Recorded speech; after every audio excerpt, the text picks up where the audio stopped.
ठीक है इतना। आप कर रहे हैं करंट अफेयर,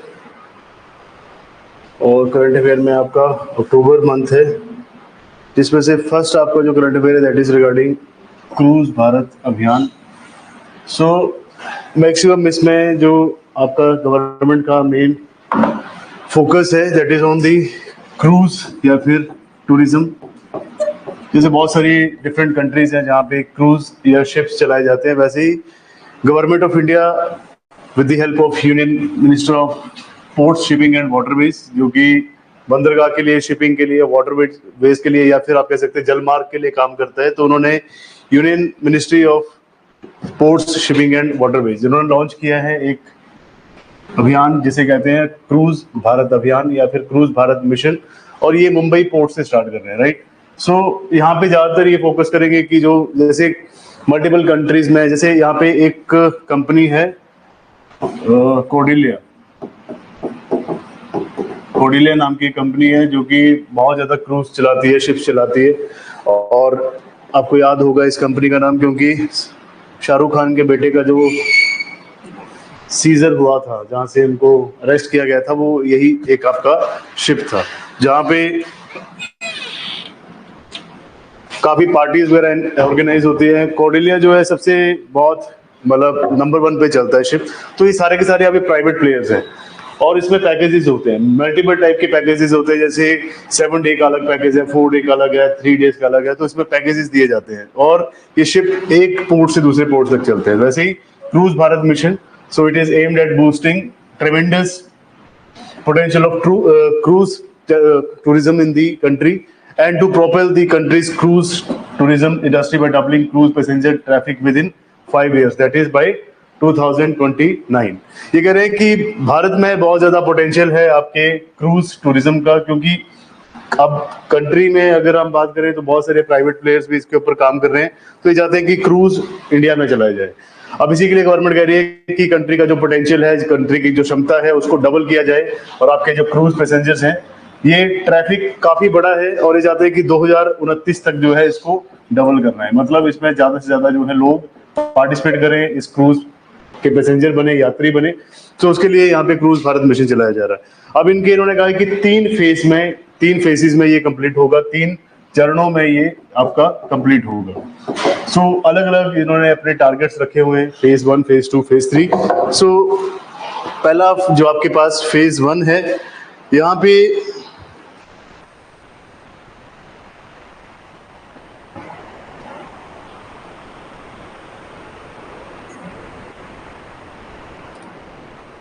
यहाँ पे फेज 1 जो है आपका, ये स्टार्ट होता है 1 अक्टूबर 2024 से लेके 30 सितंबर 2025 तक। तो ये पहले 1 साल का इन्होंने मिशन रखा है कि 1 अक्टूबर 2024 से स्टार्ट करेंगे और 30 सितंबर 2025 तक इसको हम चलाएंगे।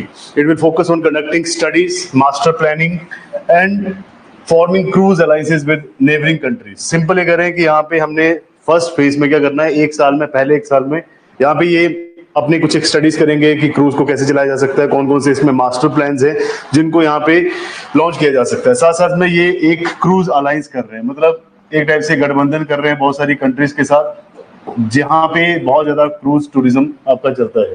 तो अभी भारत को इसके बारे में जानने की जरूरत है, इसके बारे में कुछ एक नई पॉलिसीज लाने की जरूरत है। तो फर्स्ट ईयर में सिंपल ये स्टडी करेंगे, मास्टर प्लान लेके आएंगे, साथ साथ में क्रूज के लिए ये अलायंस करने वाले इनके साथ वाली जितनी भी आपकी नेबरिंग कंट्रीज है, जैसे वेस्टर्न जो आपकी कंट्रीज है वहां पे ज्यादातर क्रूज चलाए जाते हैं। वहां पे तो मैंने आपको जैसे बताया था कि आपका जो यूरोप है, यूरोप में there are multiple canal systems, उन सारे के सारे कैनाल सिस्टम में आप देखेंगे कि छोटे छोटे शिप्स हो गए, क्रूज हो गए, वो चलाए जाते हैं। बहुत सारी बॉलीवुड पिक्चर्स में आपको दिखाया जाता है।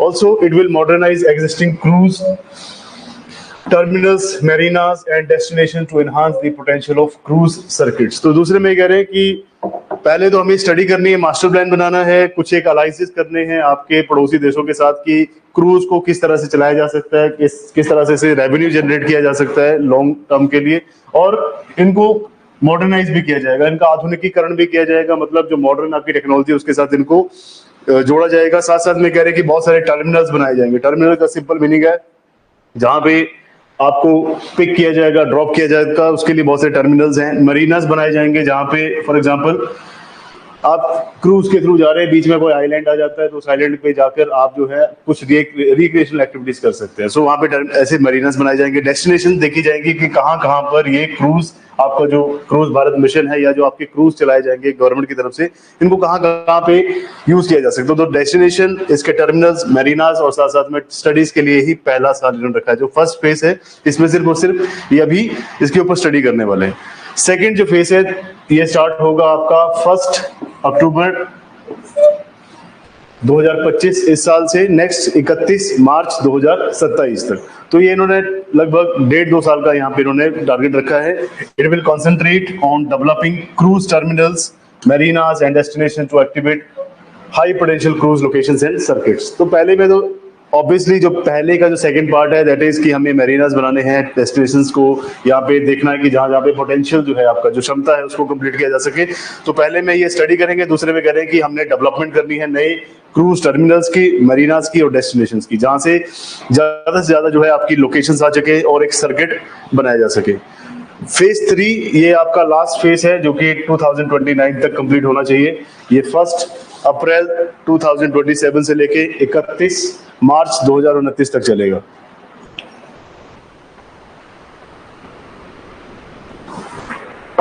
यहाँ पे मेन फोकस क्या है, जितने भी आपके क्रूज सर्किट्स हैं, चाहे आपका क्रूज सर्किट फॉर एग्जांपल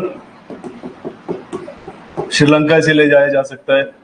एक सेशल आइलैंड है, बहुत ही छोटा सा आइलैंड कंट्री है, ये आपका इंडियन ओशन में है बट ये अफ्रीका के अंदर आता है। उसके साथ साथ में मालदीव्स है और साउथ ईस्ट एशिया की बहुत सारी कंट्रीज हैं जो कि मतलब सबसे बेस्ट लोकेशन माना जाता है, चाहे फिलीपींस है, थाईलैंड है, इंडोनेशिया, यहाँ पे ज्यादातर लोग जाते हैं, सिंगापुर है। तो ये कह रहे हैं कि हमें लास्ट में क्या करना है, जितने भी आपके क्रूज सर्किट्स हैं, क्रूज सर्किट का मतलब क्या है, जिन जिन कंट्रीज में क्रूज चलते हैं उसको एक सर्किट बना दिया जाएगा। एक सर्किट जैसे मान लीजिए श्रीलंका, मालदीव्स का हो गया, सेशल का हो गया, तो ये आपके एक्सट्रीम साउथ में है, आपके इंडियन ओशन के। आपके साउथ ईस्ट एशिया में बहुत सारी कंट्रीज हैं, आपके पास थाईलैंड है, इवन वियतनाम में भी बहुत ज्यादा टूरिज्म है। अभी जो आपका थाईलैंड या फिर आपको इंडोनेशिया या सिंगापुर का जो टूरिज्म था वो वियतनाम की तरफ जा रहा है क्योंकि वियतनाम सस्ता पड़ता है पैकेज।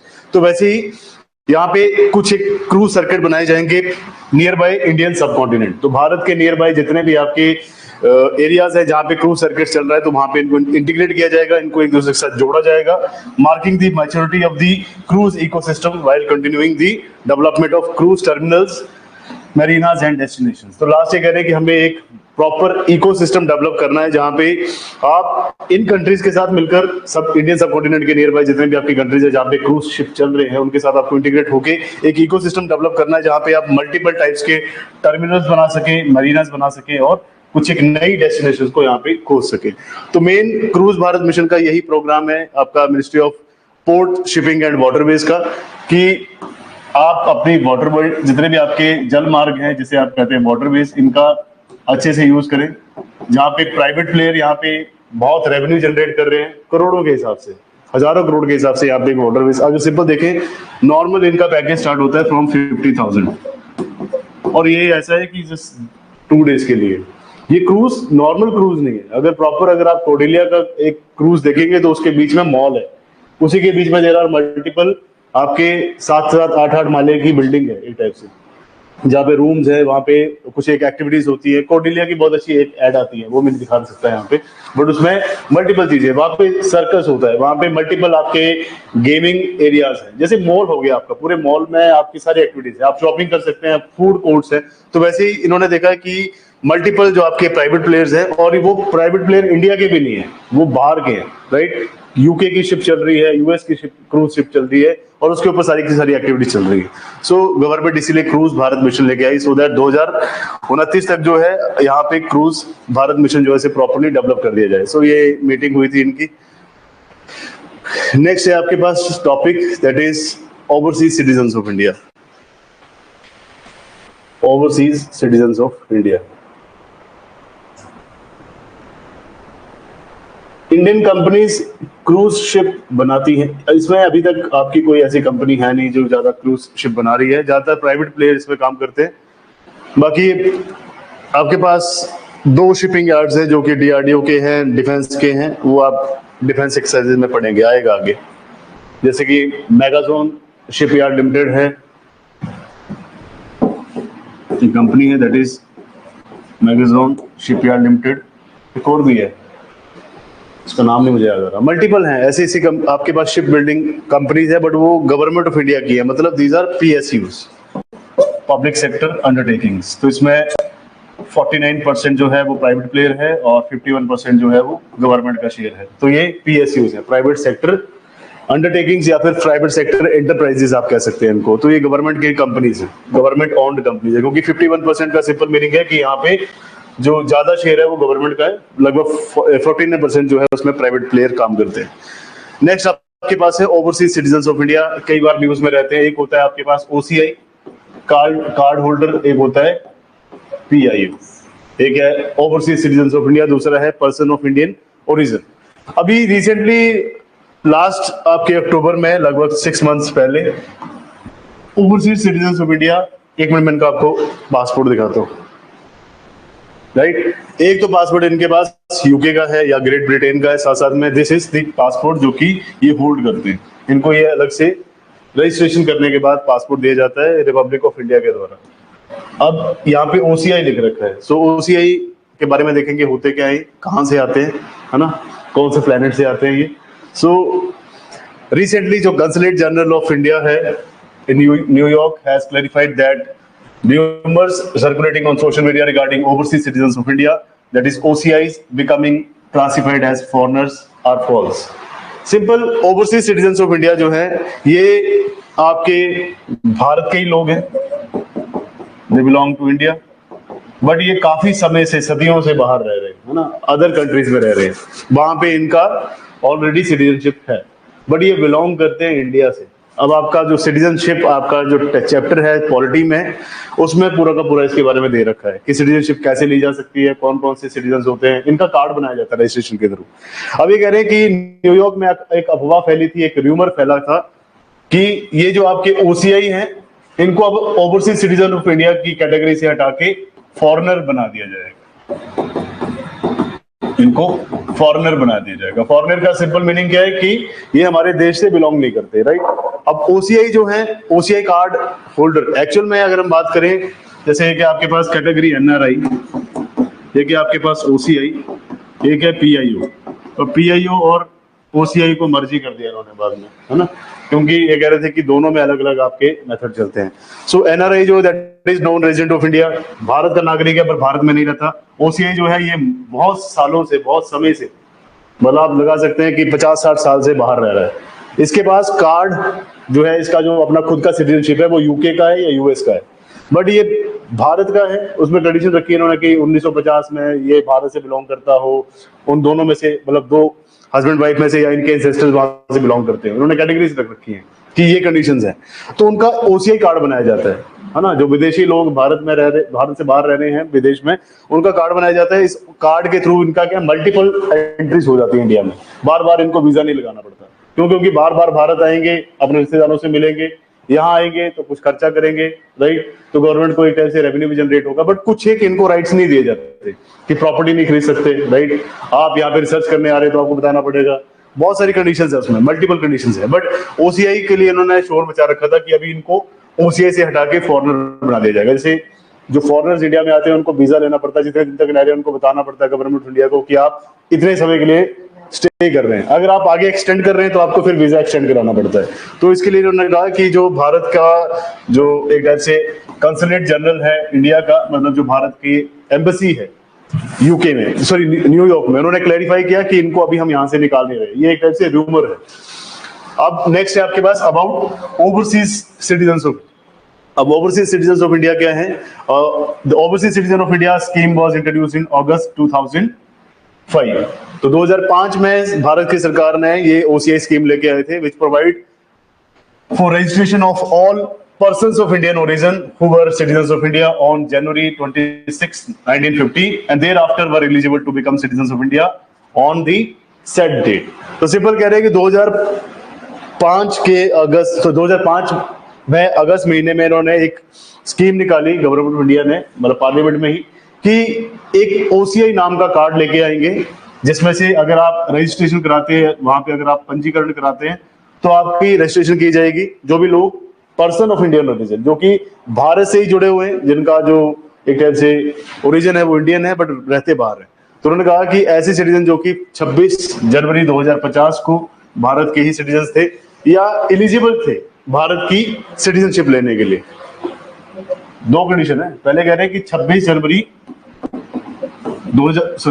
1950 को आप भारत के सिटीजन थे या फिर आप भारत की सिटीजनशिप लेने के लिए मतलब दावेदार थे, बट आपने ली नहीं, आप चले गए बाहर, बट है आप इंडिया के। 26 जनवरी 1950 उस दिन क्या हुआ था? उस दिन देयर इज 26 जनवरी 1950 क्या हुआ था? संविधान, है ना। सो अब इन्होंने कहा कि who can not be an OCI। अब OCI कौन नहीं हो सकता? 26 जनवरी 1950 क्या हुआ? 26 जनवरी 1950 को कॉन्स्टिट्यूशन अडॉप्ट कब किया हमने? 26 जनवरी को, 1950 को या 1949 को?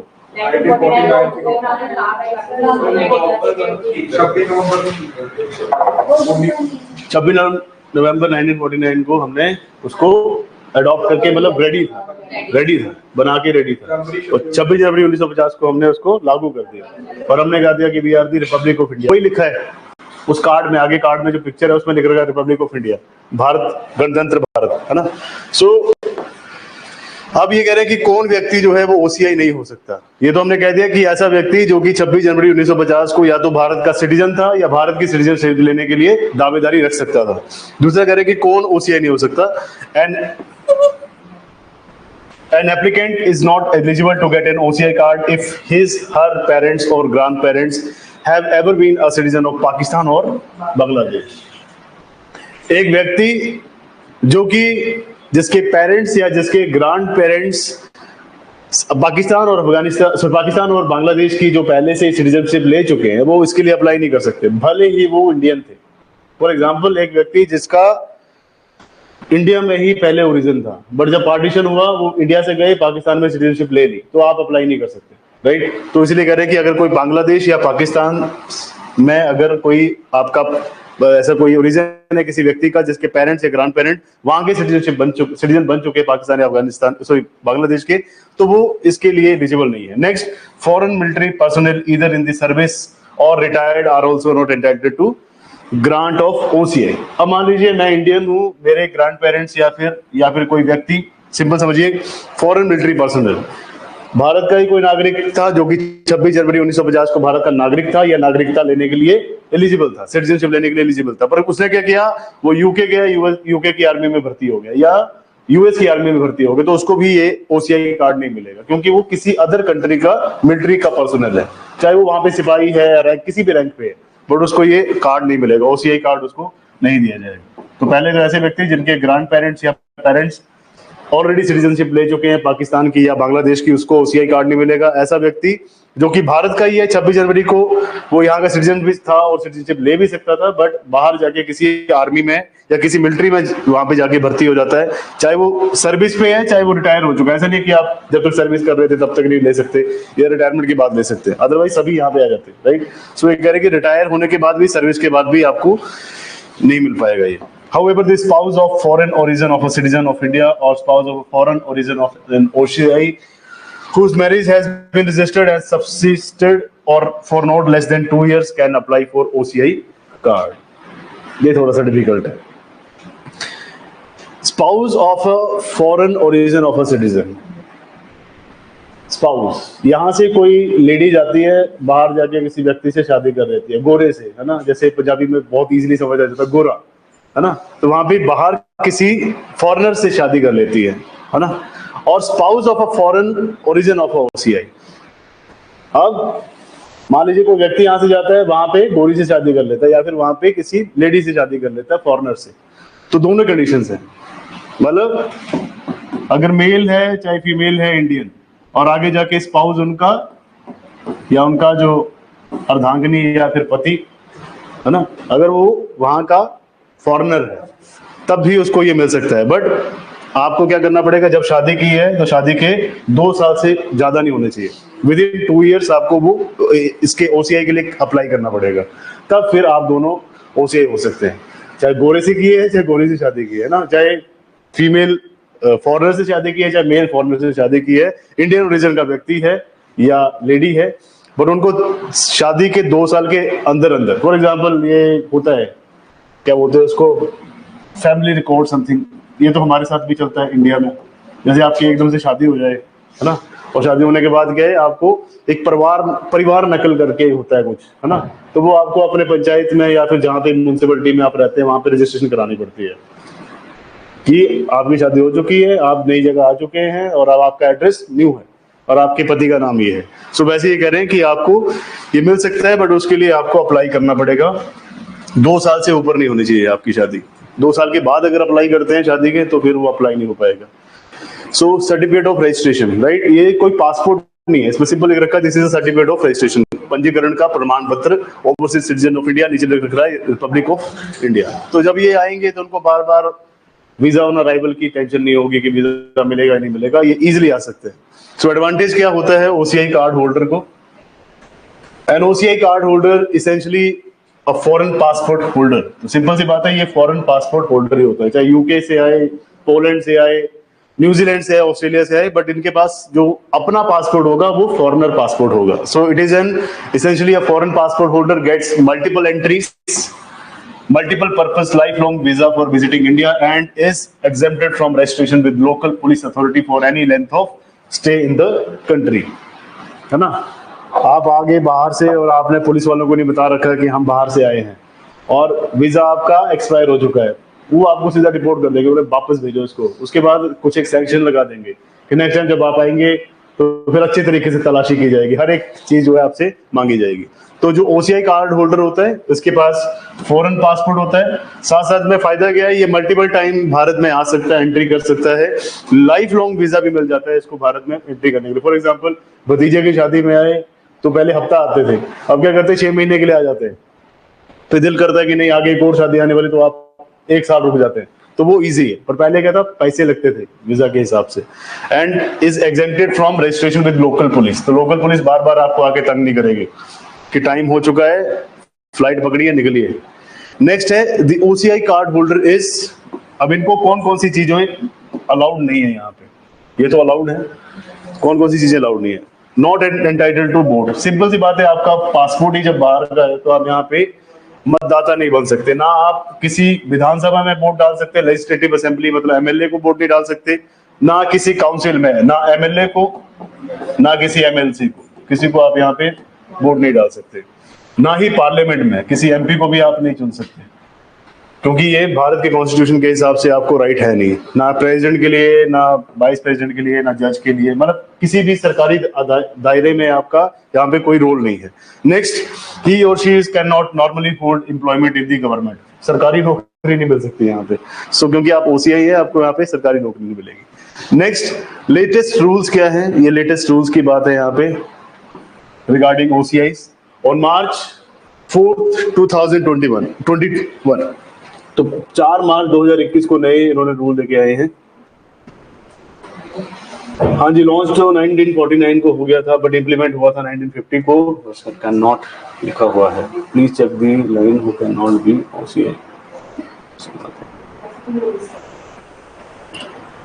नेक्स्ट आपके पास है that is on March 4th 2021 Ministry of Home Affairs issued a gazette notification amending the rules regarding the OCI card। तो जो आपका मिनिस्ट्री ऑफ होम अफेयर्स है MHA, इन्होंने नई नोटिफिकेशन निकाला, नई एक गैजेट नोटिफिकेशन निकाला, मतलब राजपत्रित अधिसूचना, है ना। गैजेट बहुत बड़ी बात होती है, आप क्या बोलते हैं, गैजेटेड ऑफिसर लगना है ना, तो आप राजपत्रित होते हैं, राजपत्रित मतलब आप सरकार के अंडर काम करने वाले हैं। तो गैजेट जब निकलता है तो that is government of India का गैजेट, उसमें पूरे के पूरे नाम लिख रखे होते हैं, और जिसके जो गैजेट में आता है वो बहुत बड़ी बात होती है। फॉर एग्जांपल अगर आप गैजेटेड ऑफिसर वाली में आ रहे हैं ना, चाहे स्टेट के गैजेटेड ऑफिसर में आ रहे हैं, चाहे आप सेंटर के गैजेटेड नोटिफिकेशन में आ रहे हैं, तो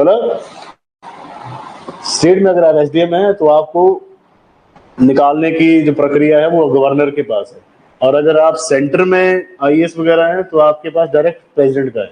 फॉर एग्जांपल अगर आप एसडीएम लगते हैं तो आपके पास जो नोटिफिकेशन, आपके पास जो अपॉइंटमेंट लेटर आएगा नीचे गवर्नर के साइन होंगे कि गवर्नर ने आपको अपॉइंट किया है, और अगर आप आईएएस लगते हैं तो प्रेसिडेंट साहब के साइन होते हैं नीचे कि this person is appointed by me, है ना। और कभी भी आपके साथ कोई ऐसी बात हो जाए तो यू कैन, पहले तो सिंपल सी बात होती है कि हायरार्की के हिसाब से चलना पड़ता है, आपसे ऊपर जो उसको करना पड़ता है। जब बहुत ज्यादा परेशान हो जाए तो लोग प्रेसिडेंट साहब को लेटर लिखते हैं कि देखिए जी यहाँ पे ना सीएम मान रहा है ना गवर्नर मान रहा है, आप कुछ कीजिए, है ना। सो उस टाइम पे गैजेट नोटिफिकेशन, सो सिंपल कह रहे हैं कि गैजेट नोटिफिकेशन निकाली गई थी मिनिस्ट्री ऑफ होम अफेयर्स के द्वारा इन कार्ड होल्डर के लिए। These rules required OCI card holder to seek permission or permit to visit protected areas in India। तो सिंपल उन्होंने कहा कि अगर कोई भी OCI कार्ड होल्डर है और भारत में कुछ एक प्रोटेक्टेड एरियाज है, जैसे कि आपका schedule 5th and 6th, in areas में अगर आप जाना चाहते हैं किसी ट्राइबल एरिया में जो कि आपके कॉन्स्टिट्यूशन में भी लिख रखा है, तो अगर आपको यहाँ इस जगह पे जाना है, किसी प्रोटेक्टेड एरिया में जाना, प्रोटेक्टेड एरिया आपके नेशनल पार्क भी हो सकता है, वाइल्ड लाइफ सेंचुरी भी हो सकती है, आपकी वर्ल्ड हेरिटेज साइट भी हो सकती है। चले गए ताजमहल तो वहां पे आपको पैसे देने पड़ेंगे, है ना, फॉरेनर के अलग से पैसे लगते हैं। तो सिंपल कह रहे हैं कि इसके लिए आपको परमिशन लेनी पड़ेगी, या फिर विदाउट परमिशन यहाँ पे आप विजिट नहीं कर सकते।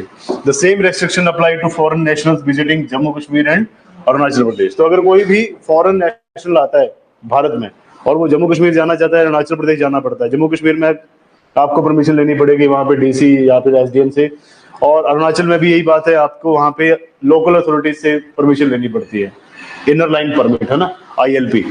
दे need to secure a special permit to undertake any research, to undertake any missionary, Tablighi, journalistic activity, और to visit any area in India notified as protected, restricted और प्रोहिबिटेड। सिंपल कह रहे हैं कि अगर कोई व्यक्ति यहाँ पे कहता है कि नहीं जी हमने तो आपके यहाँ पे रिसर्च करनी है किसी भी फील्ड में, चाहे वो एग्रीकल्चर की रिसर्च हो, साइंटिफिक रिसर्च हो, या फिर कोई आपकी एरोस्पेस की रिसर्च हो, तो रिसर्च के लिए आपको यहाँ से परमिशन लेनी पड़ेगी, स्पेशल परमिशन। दूसरा, अगर यहाँ पे कोई मिशनरी बन के आ रहे हैं, मिशनरी का सिंपल मीनिंग है कोई धर्म का प्रचार करने के लिए आ रहे हैं, जैसे क्रिश्चियंस मिशनरी ज्यादा होते हैं, तो उसके लिए परमिशन लेनी पड़ेगी। कोई तबलीगी मीन्स जो मुस्लिम प्रैक्टिसेस हैं उनके ऊपर कोई कई लोग आते हैं, मुल्लाना वगैरह, जो यहाँ पे आके प्रीच करते हैं, तो प्रीच करने के लिए भी आपको परमिशन लेनी पड़ेगी।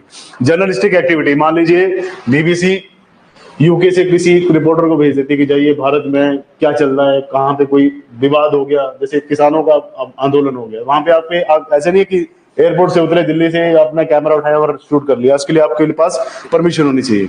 या फिर कोई भी ऐसा एरिया जो भारत की सरकार ने कहा है, नोटिफाई कर रखा है कि this is protected, restricted and prohibited, right. Protected में संरक्षित, रेस्ट्रिक्टेड मतलब यहाँ पे कुछ एक प्रतिबंध है, एंड प्रोहिबिटेड मतलब प्रॉपर्ली बैंड है एक्टिविटीज। तो इस जगह पे अगर आपको जाना है तो आपको स्पेशल परमिशन लेनी पड़ेगी, चाहे आप OCI है चाहे आप फॉरेनर्स है, मतलब फॉरेनर की तरह ही इनको ट्रीट करते हैं जब हम इन बातों की बात करते हैं।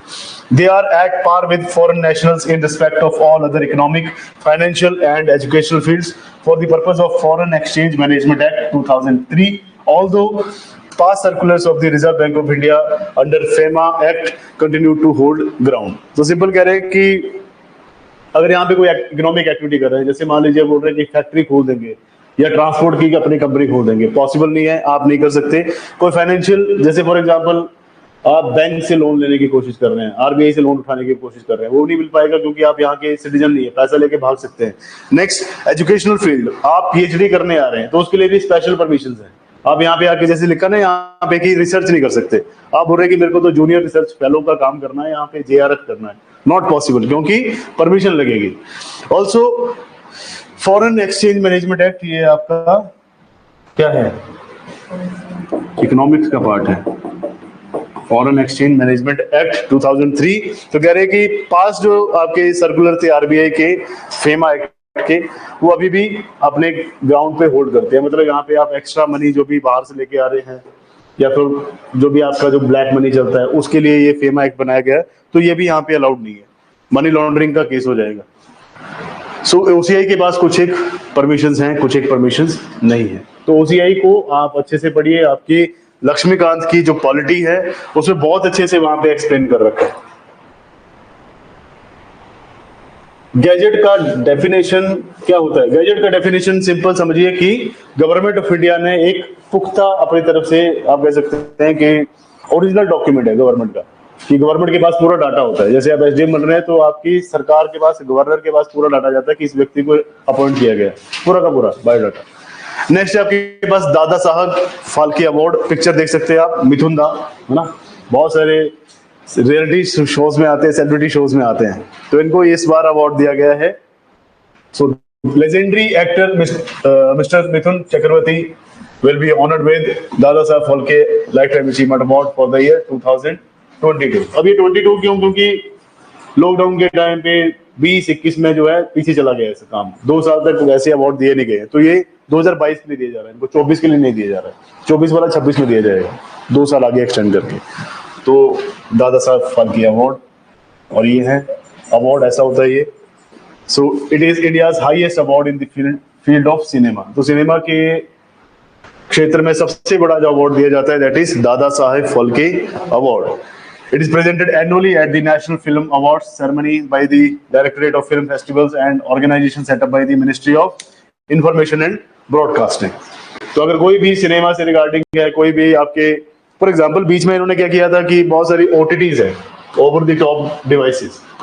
ओटीटीज क्या होते हैं? जैसे कि जियो हॉटस्टार, है ना, Netflix, Amazon, these are the OTTs. तो ओटीटीज के ऊपर उस टाइम पे अनुराग ठाकुर जो थे वो मिनिस्ट्री ऑफ इंफॉर्मेशन ब्रॉडकास्टिंग के मिनिस्टर थे, राइट। तो उन्होंने बहुत सारे रेस्ट्रिक्शन लगाए थे कि आप उसमें फाउल लैंग्वेज यूज नहीं कर सकते, ये सब बड़ी चल ही रहा है अभी भी, पर कुछ एक रेस्ट्रिक्शन लगाते हैं ये। जैसे जो आपका हर एक मूवी देखने जाते हैं तो एक सर्टिफिकेट आता है ना मूवी के सामने, और पिक्चर का नाम लिख रखा होता है, तो वो भी मिनिस्ट्री ऑफ इंफॉर्मेशन ब्रॉडकास्टिंग देती है। तो उन्होंने कहा कि ये हर साल दिया जाता है, और डायरेक्टरेट जो होते हैं फिल्म फेस्टिवल के वो ये देते हैं नेशनल फिल्म अवार्ड के दौरान। आईफा में नहीं दिया जाता, नेशनल फिल्म अवार्ड में दिया जाता है, क्योंकि ये सरकारी संस्था है। जिसको ये अवार्ड मिलता है, जिसको ये ऑनर मिलता है for outstanding contribution to the growth and development of Indian cinema. तो ज्यादातर उन लोगों को दिया जाता है जो कि भारत में सिनेमा के क्षेत्र में कुछ एक ग्रोथ कर रहे हैं, डेवलपमेंट कर रहे हैं, भारत की इंडियन जो सिनेमा है उसको बढ़ाने में अपना योगदान दे रहे हैं। द अवार्ड प्राइज, इसमें गोल्डन लोटस ये अवार्ड दिया जाता है, साथ में 10 लाख रुपए दिया जाता है, एक शॉल दी जाती है, शॉल उन्होंने डाल रखी है, ब्लू कलर की शॉल, है ना। सो ये सब चीजें दी जाती है। It was introduced by the government of India to commemorate Dada Saheb फाल्के's contribution to Indian cinema, who was popularly known as or often regarded as the father of Indian cinema. तो static part, father of Indian cinema, that is दादा साहब फाल्के। तो government of India ने इसको start किया था ताकि इनको श्रद्धांजलि दी जा सके दादा साहब फाल्के को, क्योंकि इन्होंने भारतीय सिनेमा के लिए बहुत सारा काम किया है। इनको फादर ऑफ इंडियन सिनेमा भी कहा जाता है। इनकी जो इट वाज फर्स्ट प्रेजेंटेड, पहली बार जो था आपका दादा साहब फाल्के अवार्ड दिया गया था 1969 में, एंड जो रेसिपिडेंट थी उनका नाम था देविका रानी। ये फर्स्ट लेडी है इंडियन सिनेमा की जिनको ये अवार्ड दिया गया 1969 में। सो दादा Saheb Phalke award state BCS में पूछा जा सकता है, या फिर एसएससी में पूछा जा सकता है, किसी भी एग्जाम में पूछा जा सकता है, इसलिए मैंने ये करवाया, क्योंकि सिनेमा का सबसे टॉप पे जो मिलता है अवार्ड वो यही है। आपके अमिताभ बच्चन जी को भी मिल चुका है ना, विनोद खन्ना को मिल चुका है, बहुत सारे एक्टर्स हैं उनको मिल चुका है, बट अभी रिसेंट आपके 2022 के हिसाब से इनको मिला है। नेक्स्ट है हार्पून मिसाइल। अब ये आपके इंटरनेशनल रिलेशन के हिसाब से चलता है, that is Taiwan and China का इशू। ये आप जब वर्ल्ड हिस्ट्री पढ़ेंगे उसमें आप देखेंगे कि ताइवान को क्लेम करता है चाइना की हमारा एरिया है, पर ताइवान कहता है कि हम इनके हैं नहीं, हमारा अलग से एरिया है। चाइना में एक मोनेस्ट्री होती थी किंग डायनेस्टी, है ना, king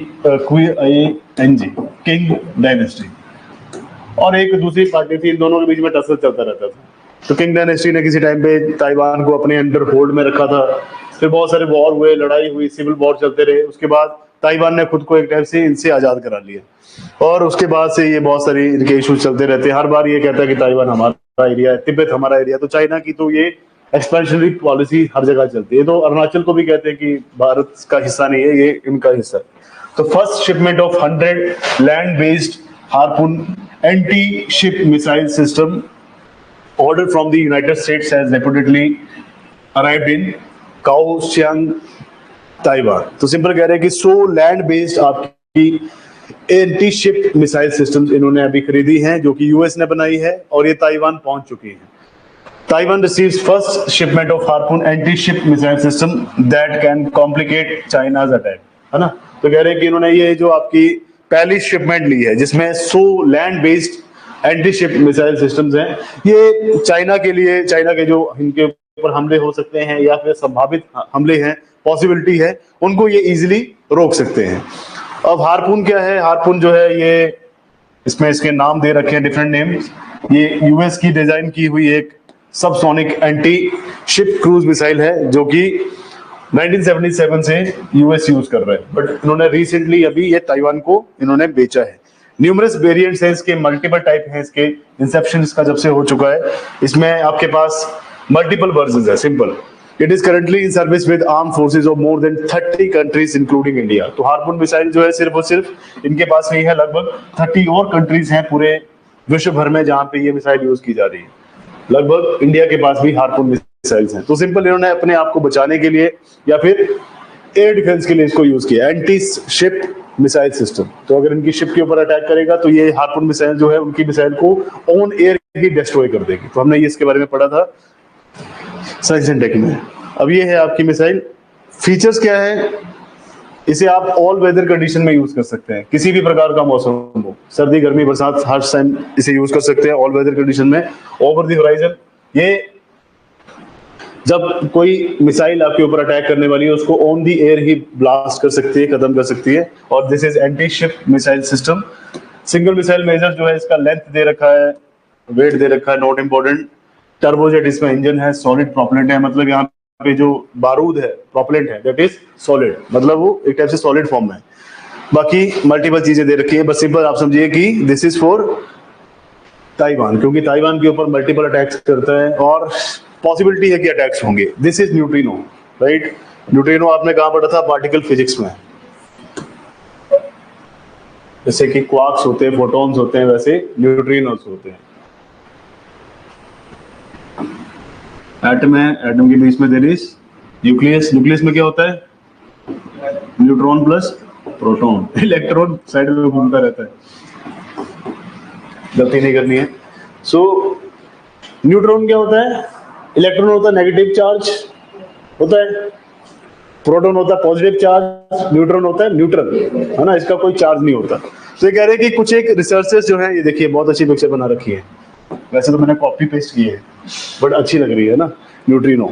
so researchers exploring neutrinos in dense environments like supernova and neutron star mergers discovered that ghost particles can become entangled sharing quantum states and evolving chaotically। Simple ये कह रहे हैं कि बहुत सारे जो आपके रिसर्चर्स हैं वो देख रहे हैं कि सुपरनोवा में या न्यूट्रॉन्स में मल्टीपल टाइप के, या न्यूट्रॉन स्टार्स में मल्टीपल टाइप के आपके न्यूट्रिनोज होते हैं जो कि एक दूसरे के साथ अटैच हो जाते हैं। इनको घोस्ट पार्टिकल्स कहते हैं। जो आपके न्यूट्रिनोज हैं इनको घोस्ट पार्टिकल्स कहते हैं। घोस्ट पार्टिकल्स क्यों? क्योंकि ये इजीली डिटेक्ट नहीं होते, क्योंकि इनके ऊपर कोई चार्ज नहीं होता, ये न्यूट्रल है, इसीलिए इनको घोस्ट पार्टिकल्स कहते हैं। ना पॉजिटिव चार्ज है ना नेगेटिव चार्ज है, तो घोस्ट ही है। फॉर एग्जांपल अगर न्यूट्रॉन है, सॉरी अगर आपका प्रोटॉन है तो वहां पे पॉजिटिव चार्ज की प्रेजेंस होगी, इलेक्ट्रॉन है वहां पे नेगेटिव चार्ज की प्रेजेंस होगी, बट इसमें कोई ऐसी चीज होती नहीं। दैट इज व्हाई इनको घोस्ट पार्टिकल्स कहा जाता है। अब नेक्स्ट हमें ये देखना कि न्यूट्रिनोज होते क्या है। ये पढ़ा भी आपने, बट फिर भी इसमें देखिए, neutrinos are tiny sub atomic particles. Sub atomic means atom के बीच पाए जाने वाले particles. So these are the tiny sub atomic particles called ghost particles because they barely interact with anything else. तो ये सिंपल इन्होंने लिखा है कि जो न्यूट्रिनोज हैं ये आपके टाइनी सब एटॉमिक पार्टिकल्स हैं और इनको घोस्ट पार्टिकल्स कहा जाता है क्योंकि ये बहुत कम इंटरेक्ट करते हैं किसी चीज के साथ, क्योंकि पॉजिटिव नेगेटिव चार्ज है ही नहीं। दूसरा point, neutrinos are however most important common particle in the universe. तो यूनिवर्स में बहुत सारा अमाउंट है न्यूट्रिनोज का पाया जाता है। approximately 100 trillion neutrinos pass completely harmlessly through your body every second। ये आपको मैंने बताया था कि न्यूट्रिनोज अभी भी आपके सराउंडिंग में बहुत सारे न्यूट्रिनोज हैं, बट हार्मफुल नहीं होते, राइट। और आपने पढ़ा भी था इसका एप्लीकेशन कहाँ कहाँ यूज कर सकते हैं, अल्ट्रासाउंड में यूज कर सकते हैं, एक्सरे में यूज कर सकते हैं, क्योंकि अगर आपने इलेक्ट्रॉन प्रोटॉन यूज किया तो करंट लगेगा। बट न्यूट्रिनोज क्या हैं, दे आर न्यूट्रल। तो ये आपकी 100 ट्रिलियन तक जो न्यूट्रॉन्स हैं आपकी बॉडी में एवरी सेकेंड, 100 ट्रिलियन की बात कर रहे हैं, छोटा मोटा नहीं, 100 ट्रिलियन न्यूट्रॉन्स आपकी बॉडी में हार्मलेसली विदाउट आपको कोई नुकसान पहुंचाए बॉडी के अंदर एवरी सेकंड एंटर करते हैं। Their tendency not to interact very often with other particles make detecting neutrons very difficult. So simple, क्योंकि ये किसी चीज के साथ इंटरेक्ट कैसे कर रहे हैं, किसी पार्टिकल के साथ कैसे इंटरेक्ट कर रहे हैं, उसे डिटेक्ट करना मुश्किल है, क्योंकि ना पॉजिटिव चार्ज है ना नेगेटिव चार्ज है, इसलिए it is very difficult. Neutrinos have no charge, they are neutral as their name implies. तो न्यूट्रॉन का सिंपल मीनिंग है न्यूट्रल, और न्यूट्रल का मतलब क्या है कि इसका कोई चार्ज नहीं होता। They belong to a family of particles called leptons. याद आ रहा है कुछ? पढ़ा था आपने लेप्टॉन, आप अपने टॉपिक्स को देखिए घर जाके, फिर याद आएगा। Which are not subject to strong force. Neutrinos do not interact at all with the strong nuclear force that binds atomic nuclei together, but they do interact with the weak force that controls radioactive decay. तो simple कह रहे हैं जो nuclear force है उसके साथ तो interact नहीं करते, बट जहाँ पे रेडियो एक्टिव डिके हो रहा होता है, रेडियो एक्टिव डिके क्या होता है? हाँ, जहाँ पे आपके हाफ लाइफ पीरियड में कुछ एक पार्टिकल्स टूटते हैं तो वहां पे ये प्रेजेंट रहते हैं। Neutrons come from all kinds of different sources and are often product of heavy particles turning into lighter ones and process called decay. तो यहाँ पे चीजें टूटती हैं, जिसमें सिंपल कह रहे हैं कि न्यूट्रॉन्स उन सोर्सेज से आते हैं, डिफरेंट सोर्सेज से आते हैं, जहाँ पे जो हैवी पार्टिकल है वो टूटता है, लाइटर पार्टिकल में उसे कहते हैं आप डिके, या फिर आप कह सकते हैं उसको radio active decay. Neutrinos are created by various radioactive decays such as during supernova by cosmic rays and striking atoms। तो ज्यादातर ये तब बनते हैं, या फिर रेडियोएक्टिव डिके तब होता है जब बहुत बड़ा कोई स्टार टूटता है, सुपरनोवा इवेंट होता है, या फिर कभी कॉस्मिक रेज जो हैं, जो कॉस्मिक तरंगे एक दूसरे के साथ टकराती हैं, तब ये यहाँ पे आपके डेवलप होते हैं। सो आप इसे मल्टीपल जगह पे यूज कर सकते हैं, जैसे कि आपके मेडिकल डिवाइसेज हैं, अल्ट्रासाउंड में यूज कर सकते हैं, एक्सरे में यूज कर सकते हैं, एमआरआई में यूज कर सकते हैं, क्योंकि न्यूट्रॉन्स आपकी बॉडी के साथ कोई भी इंटरेक्शन नहीं करेंगे और इजीली आपकी बॉडी में जो भी चेंजेस हो रहे हैं उनको ये आपको बता सकते हैं, रिकॉग्नाइज कर सकते हैं। नेक्स्ट इज भारत जेन। भारत जेन जो है एआई का ही पार्ट है, आर्टिफिशियल इंटेलिजेंस का। याद रखिए artificial intelligence is one of the, मतलब आप कह सकते हैं लेटेस्ट टॉपिक है ना, फोन से लेके कैमरा से लेके एवरीथिंग इज एआई। पानी देना, पानी। सो एआई तो आजकल बच्चा बच्चा कह रहा है एआई। घिबली चल रहा था ना, Ghibli, that is also AI का टूल है ना, जहाँ पे आप अपने कोई कार्टून बना रहे थे, मैंने भी बनाया खुद को। अच्छी बात है, नई चीज ट्राई करनी चाहिए है ना। सो Ghibli. So recently, Bharat Gen initiative was launched by the Union Ministry of Science and Technology। तो साइंस एंड टेक्नोलॉजी के जो आपकी एक टाइप से मिनिस्ट्री है, उन्होंने भारत जन इनिशिएटिव की शुरुआत की है। Thank you. अब भारत जन क्या है? That is Bharat generation. Bharat generation means यहाँ पे ये बात कर रहे हैं कि भारत में जो आपके डिफरेंट टाइप की लैंग्वेजेस हैं उनको आपका एआई टूल जो है वो समझे, प्रोसेस करे। मल्टी मॉडल लैंग्वेज आपका एक प्रोजेक्ट है। तो it is an initiative which create generative AI system that can generate high quality text and multimodal content various Indian languages, content in various different languages। तो simply कह रहे हैं कि ये इनिशिएटिव चलाया गया है, ये जो भारत जन है एक टाइप से, ये भारत जन ministry of science and technology ने एक टूल निकाला है एआई का, जिसके थ्रू आप हाई क्वालिटी जो आपका टेक्स्ट है उसको इजीली कन्वर्ट कर सकते हैं मल्टीपल लैंग्वेजेस में, जो भारतीय आपकी लैंग्वेजेस हैं। It is a multi modal content in various Indian languages. तो भारत की जितने भी आपकी बांग्ला है, पंजाबी है, हिंदी है, हर एक लैंग्वेज को ये इजीली डिटेक्ट कर सकता है और उसको कंटेंट को मतलब ट्रांसलेट भी कर सकता है, समझ सकता है। It is the first government supported multi modal large language model initiative. तो ये सबसे पहला भारत का बहुत बड़ा government supported multi modal large language model है, जिसको अभी शुरुआत की गई है ministry of science and technology के द्वारा। तो दिस इज भारत जेन। एक भारत जीपीटी भी आया है, जैसे चैट जीपीटी है वैसे भारत जीपीटी भी आया है।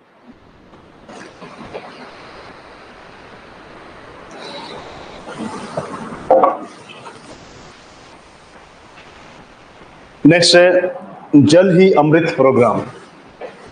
जल ही अमृत प्रोग्राम। सो ये जल ही अमृत प्रोग्राम जो है अमृत भारत मिशन था आपका, उसके बिहाफ से चलाया गया। सो union ministry of housing and urban affairs, housing and urban affairs said that government has introduced Jal Hi Amrit scheme in its first 100 days। अब ये बात कब से कर रहे हैं? जब भारत में मोदी जी की सरकार दूसरी बार बन चुकी थी 2025 में। तो कह रहे हैं कि हमारे 3 महीने कंप्लीट हो गए और 3 महीनों में सबसे पहला जो हमने इनिशिएटिव लिया है दैट इज जल ही अमृत प्रोग्राम। तो ministry of housing urban affairs ने इसका श्रेय लिया है अपने लिए कि हमने सरकार के बनते ही 100 दिनों में पहली स्कीम जो लॉन्च की दैट इज जल ही अमृत स्कीम। अब ये है क्या जल ही अमृत स्कीम या programme? It was launched under the Amrit 2.0 scheme. So Amrit जो है, अमृत भारत अभियान आपका एक सरकार का प्रोग्राम है जहां पे जितने भी आपके अर्बन एरियाज हैं उसमें जितना भी आपका जो वेस्ट वाटर होता है उसको ट्रीट किया जाएगा ताकि उसको दोबारा से रीयूज किया जा सके। सिंपल, उसी को इन्होंने जल ही अमृत प्रोग्राम बना दिया। सो under this initiative it is envisaged to incentivize state and UTs to manage used water, that is sewage water treatment plants, and also efficiently to ensure recyclable good quality treated water meeting environmental standards on a sustained basis। तो simple कह रहे हैं कि there is multiple type of situation जहां पे आपके पास state government या यूटी की गवर्नमेंट जो है वो साथ में मिलकर इस जो वेस्ट वाटर है, चाहे वो सीवेज का है या ट्रीटमेंट प्लांट का वाटर है, उसको रिसाइकल करे, उसको गुड क्वालिटी में लेके आए ताकि इसको दोबारा से यूज किया जा सके, सस्टेनेबल तरीके से यूज किया जा सके और पर्यावरण को बचाया जा सके। तो उसके लिए ये प्रोग्राम चलाया गया है। The purpose of this exercise is to build competition among the cities, develop capacities and incentivize them to attain the best quality of used treated water at the treatment facilities। तो last ये कह रहे हैं कि जो मुख्य उद्देश्य है इस जल ही अमृत प्रोग्राम का, योजना का, ताकि जितने भी आपके स्टेट्स हैं, यूटीज हैं, उनके बीच में प्रतिस्पर्धा को जागृत किया जाए, है ना, जिसमें आप कंपटीशन को वहां पे डेवलप करें, लोगों के बीच में जो कैपेसिटीज है उनको कंप्लीट करें और कुछ एक इंसेंटिव दी जाए। जैसे मान लीजिए पंजाब ने बहुत अच्छा परफॉर्म किया जल ही अमृत प्रोग्राम में, तो आपको जो है उसमें कुछ एक इंसेंटिव दिए जाएंगे। जैसे गवर्नमेंट आपको 100 करोड़ रुपए एक्स्ट्रा दे दे, है ना, हमें नहीं, सरकार को, कि 10 करोड़ रुपए आपको एक्स्ट्रा दिया जाता है आपके बजट में, तो वो इंसेंटिव दिया जा सकता है। कैपेसिटी डेवलप करनी है, बेस्ट क्वालिटी के आपको यहाँ पे ट्रीटमेंट फैसिलिटीज लगानी है ताकि पानी को दोबारा से साफ किया जा सके, पुनर्चक्रण किया जा सके। दिस इज जल ही अमृत प्रोग्राम। अब ये कह रहे हैं कि अमृत 2.0 स्कीम है क्या? वैसे मैंने इसको कवर नहीं कर रहा था बट ये पूछा गया है। अमृत AMRUT। तो पहले इसका फर्स्ट फेज था दैट इज अमृत 1.0, अभी ये है 2.0 और इसी को उन्होंने चेंज करके कर दिया Jal Hi Amrit. So it was launched for a period of 5 years from the financial year 2021-22 to the financial year 2025-26। तो जो अमृत प्रोग्राम है इसको 5 साल के लिए शुरुआत की गई थी इसकी, और ये फाइनेंशियल ईयर 2021-22 से शुरू किया गया था और वित्तीय वर्ष 2025-26 तक इसको चलना था। It is design to provide universal coverage of water supply through functional taps to all households, all the statutory towns in the country, and coverage of sewerage septage management in 500 cities covered in the first phase of the Amrit scheme। तो simple कह रहे हैं कि अमृत जो programme चलाया गया था 2.0, ये 2021-22 के फाइनेंशियल ईयर से लेके 2025-26 के फाइनेंशियल ईयर तक चलना था 5 साल के लिए। ये जो मेन इसका जो एजेंडा था that is universal coverage of water supply, कि हर एक व्यक्ति को जो है पानी की सुविधा मुहैया करवाई जा सके, जिसमें कह रहे हैं कि फंक्शनल टैप, हर एक घर में नल होना चाहिए जिसमें से पानी आता हो। जितने भी आपकी स्टैट्यूटरी टाउन्स हैं, जैसे कि गवर्नमेंट सोसाइटीज हैं, गवर्नमेंट ने जहाँ पे टाउन्स को बसाया, वहां पे भी आपको कवरेज करनी है, चाहे वो सीवरेज की हो, सेप्टिक मैनेजमेंट की हो। लगभग 500 सिटीज को उन्होंने कंप्लीट करना था पहले फेज में या पहले चरण में।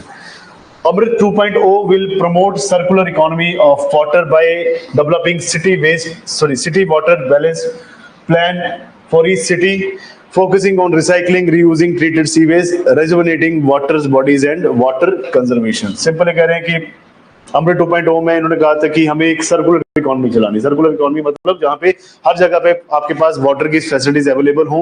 सिटी वाटर बैलेंस इन्होंने प्लान बनाया था फॉर ईच सिटी, हर एक सिटी में एक सिटी वाटर बैलेंस प्लान होगा।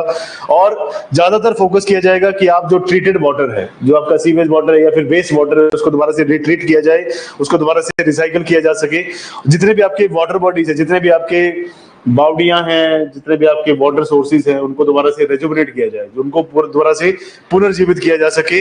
और वाटर कंजर्वेशन के ऊपर उन्होंने एक अवेयरनेस की बात की थी। तो सिंपल पानी से रिलेटेड ही है, बट पानी में कौन कौन सी चीजें रिसाइकिल करना है, पानी का सस्टेनेबल यूज करना है, जो वाटर बॉडी सूख रही हैं उनको दोबारा से रेजुविनेट करना है, साफ करना है। जैसे कि मान लीजिए कोई आपका पॉन्ड है या फिर आपकी कोई लेक है जहाँ पे एल्गी जम गई हुई है या फिर यूट्रोफिकेशन हो रहा है, वहां पे बहुत सारी एल्गल ब्लूम है, तो उस पूरी की पूरी एल्गी को वहां से हटा दिया जाए ताकि वो सूख ना जाए, क्योंकि नीचे ऑक्सीजन नहीं पहुंच पा रही है, आपके जो फाइटोप्लैंक्टन्स है वो भी खत्म हो रहे हैं, जो फिशेज है वो खत्म हो रही हैं, तो अल्टीमेटली वो ड्राई कर जाएगा। एक आगे आपकी एक लेक है, आई थिंक प्रेस्पा लेक अल्बानिया की, वो सूख चुकी है, उसी की आपकी एक नया करंट अफेयर है आगे। So Amrit programme, this is swallowtail butterfly. Swallowtail butterfly. So swallowtail butterfly, अभी नई एक रिसर्च आई है, स्टडी आई है, जिसके अकॉर्डिंग ये जो swallowtail butterfly जिसका पिक्चर सामने है, इसका ओवर एक्सप्लॉइटेशन किया जा रहा है। इसकी 25 जो स्पीसीज हैं होस्ट प्लांट्स में, उनमें बहुत सारे मेडिसिनल प्रॉपर्टीज होती हैं, बट ये स्वेलोटेल बटरफ्लाई जो है ब्रह्मपुत्र के जो नॉर्दर्न बैंक है, जो नॉर्दर्न किनारा है, उत्तरी जो किनारा है, वहां पे इनका बहुत ज्यादा ओवर एक्सप्लॉइटेशन किया जा रहा है, तो उसके ऊपर ये न्यूज है। So a new study has found that over exploitation of 25 species of host plants valued for their medicinal properties has affected swallowtail butterflies in the forest on the Brahmaputra northern bank। तो 25 प्रकार के आपके medicinal plants हैं जिनके ऊपर ये मधुमक्खियां या फिर सिंपल कह सकते हैं आपकी जो बटरफ्लाईज है ये बैठती है, और जब ये वहां पे बैठती है तो उनका अभी ओवर एक्सप्लॉइटेशन किया जा रहा है उन्हीं प्लांट्स के लिए, ताकि वो अच्छे से ग्रो कर सके, पॉलिनेशन का काम कर रहे हैं। तो कह रहे हैं कि ब्रह्मपुत्र के नॉर्दर्न बैंक में देखा गया कि इनका ओवर एक्सप्लॉइटेशन किया जा रहा है।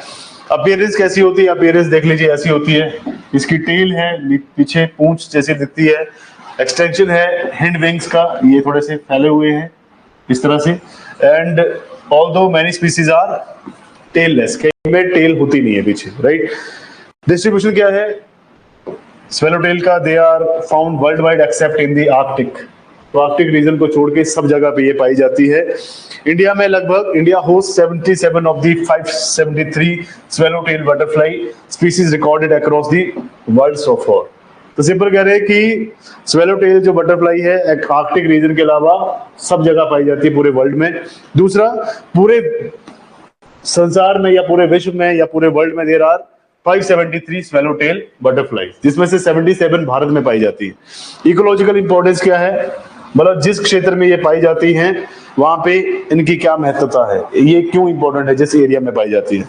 These are valuable indicator of the environment whose health can influence their presence, abundance और डाइवर्सिटी। वही आपने स्पीसीज में पढ़ा था, कुछ एक स्पीसीज जिनके कीस्टोन है ना, तो वैसे ही बता रहे हैं कि जो आपकी इकोलॉजिकल इंपॉर्टेंस क्या है इन बटरफ्लाई की, जिस एरिया में ये बटरफ्लाई स्वेलोटेल बटरफ्लाई पाई जाती है उस एरिया के एनवायरनमेंट का आपको इजीली पता चल जाता है।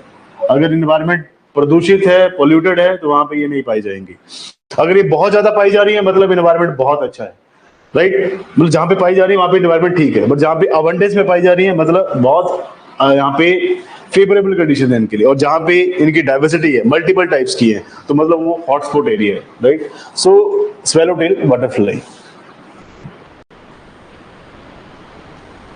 अल्जाइमर डिजीज बेकार डिजीज है, ऐसा नहीं होना चाहिए, ज्यादातर ओल्ड एज लोगों के साथ ये होता है, और इसमें ये मेमोरी लॉस कर जाते हैं, ये पहचानना बंद कर जाते हैं, राइट, बीच बीच में पहचान लेते हैं और मैक्सिमम नहीं पहचान पाते। सो अल्जाइमर मूवीज में इसको ऐसे ही मजाक बना रखा है, but this is very serious disease. For example, the person who is suffering from Alzheimer disease, he cannot recognize his, सबसे पहले तो his partner, then children's and then grandchildren, है ना. और ज्यादातर इसमें डर ये होता है कि कहीं जो ये अल्जाइमर से जो ग्रसित है, जो अल्जाइमर डिजीज से अभी पीड़ित है, वो गुम हो सकता है बाई चांस, क्योंकि उसको पता ही नहीं एरिया का, कोई भी मतलब उसके साथ गलत एक्टिविटी हो सकती है. फॉर एग्जाम्पल अकेला घर पे है तो घर लूटा जा सकता है, कुछ भी एक्टिविटी हो सकती है. सो अल्जाइमर बहुत ज्यादा एक सीरियस डिजीज है. सो अल्जाइमर, एक मिनट,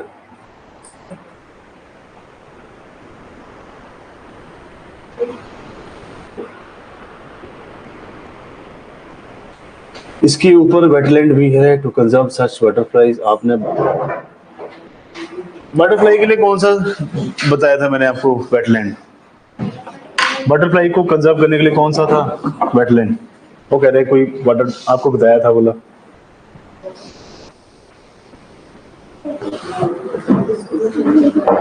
बटरफ्लाई के लिए तो नहीं बताया. अशरामपल, मेरे को तो इतना याद नहीं है कि मैंने सब कुछ बताया था. थोड़ा सा इधर हो जाएगा, नहीं होएगा. So what is Alzheimer? एक minute. What is Alzheimer disease? So, Alzheimer's disease, a progressive neurodegenerative disorder, poses a significant global health challenge, particularly as the aging population continues to grow. ये सिंपल कह रहे हैं कि जो आपका Alzheimer's disease है, it is a progressive neurodegenerative disease. Neurodegenerative का मतलब क्या है?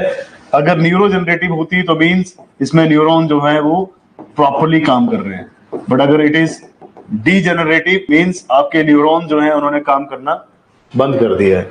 या फिर आप सिंपल जिसे आप कहते हैं रिफ्लेक्स एक्शन. जब आप कभी छोटी क्लासेस में पढ़ते थे, अपना कौन सा टॉपिक था वो,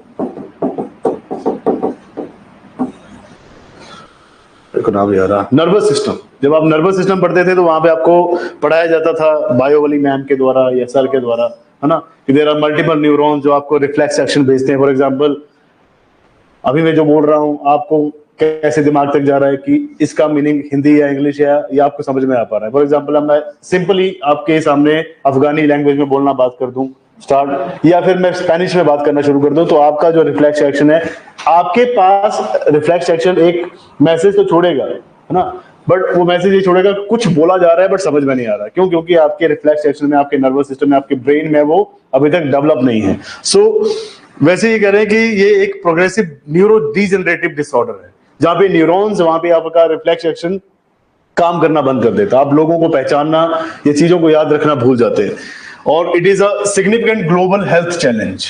तो ये इन्होंने इसको ग्लोबल हेल्थ चैलेंज की बात की है, तो ये इंपॉर्टेंट इसलिए हो जाता है क्योंकि ये बहुत बड़ा एक वैश्विक स्वास्थ्य चुनौती है, particularly as the ageing population continues to grow. जैसे जैसे लोग बुढ़ापे की तरफ जाते हैं तो ये बहुत ज्यादा ग्रो करना शुरू कर देता है अल्जाइमर डिजीज या फिर न्यूरो डीजेनरेटिव डिसऑर्डर, जो ये टाइप से डिसऑर्डर है. नेक्स्ट पॉइंट वाइज देखते हैं इसमें about Alzheimer disease. It is a brain condition that causes progressive decline in the memory, thinking, learning and organizing skills. तो ये एक दिमाग की स्थिति है या फिर ब्रेन की कंडीशन है जहां पे प्रोग्रेसिव डिक्लाइन हो जाता है. आप सिंपल देखेंगे कि मेमोरी जो है वो कम होना शुरू हो जाती है, चीजें कम याद रहती हैं, थिंकिंग एबिलिटी कम हो जाती है, ज्यादा सोच नहीं पाते हैं, ज्यादा चीजें समझ नहीं पाते हैं. और जो ऑर्गेनाइजिंग स्किल्स हैं, ऑर्गेनाइजिंग स्किल्स जैसे घर में कोई जगह पे आपने नमक रख दिया पर नमक का डब्बा नहीं मिल रहा बार बार, so this is a condition जहां पे धीरे धीरे भूलते जा रहे हैं, है ना. अब ये ऑब्वियस ही बात है, जल्दी जल्दी में भूल जाता है इंसान, बट इसमें हर एक चीज भूल जाते हैं. फॉर एग्जाम्पल बातें मुकरना शुरू हो जाते हैं. अब कहते हैं ना कि झूठ बोल रहे हैं, दादी मुकर जाती है, मुकर नहीं रहे हैं, वो भूल रहे हैं क्योंकि उनको धीरे धीरे चीजें कम पकड़ पा रहे हैं. Next, it is the most common type of dementia, accounting for 60 to 80% of all dementia cases.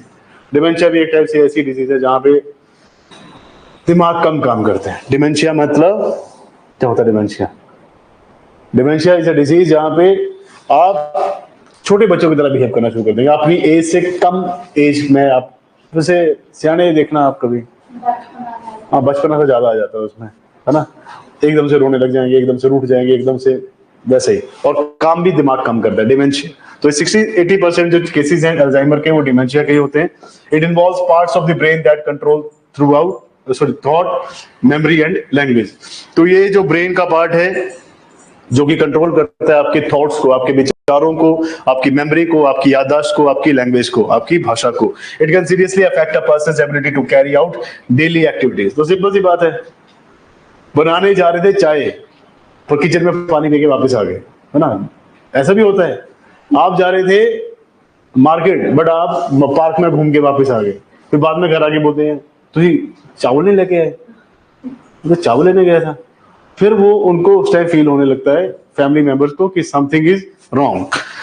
The condition usually affects people age 65 years और over with 10% of the cases occurring people younger than this. तो कह रहे हैं कि लगभग 65 साल या 65 साल से ज्यादा जिनकी एज है उनमें ये केसेस ज्यादा पाए जाते हैं, बट 10% केसेस जो है वो पीपल जो यंगर एज के उनमें भी ये चीज देखी जा रही है। कॉज क्या है, कारण क्या है इसका? The exact cause of Alzheimer disease is not fully understood, but it is believed that it influenced by a combination of genetic, environmental and lifestyle factors. तो कह रहे हैं कि ये बीमारी होती कैसे है, क्या कारण है इसका, अभी तक किसी को प्रॉपर्ली पता नहीं है, बट ज्यादातर ऐसा देखा गया है कि ज्यादा प्रभाव पड़ता है जेनेटिक, जो आपके जीन्स हैं, जेनेटिक आपका जो ऑर्डर रहता है, एनवायरनमेंट के हिसाब से भी। फॉर एग्जांपल आप ऐसी वर्क कंडीशन में काम कर रहे हैं जहाँ पे बहुत ज्यादा प्रेशर है, या फिर एनवायरनमेंट वैसा है जहाँ पे, जिसमें मैंने आपको कहा था कि स्मोक या आपकी जो ये स्मेज है इतना ज्यादा खतरनाक है, आपका फोटोकेमिकल स्मोक या पोल्यूशन से भी कॉग्निटिव स्किल्स कम हो जाती है। ऑल्सो लाइफस्टाइल फैक्टर्स, पीते रहना है ना, नशे ज्यादा करते रहना, भांग पीते रहना, तो उनमें ये चीज होती है। उतने भांग पी के पागल हो जाते हैं, तो जो ज्यादा ये सब करते हैं उनको ये चीजें होती हैं। सो this is Alzheimer disease.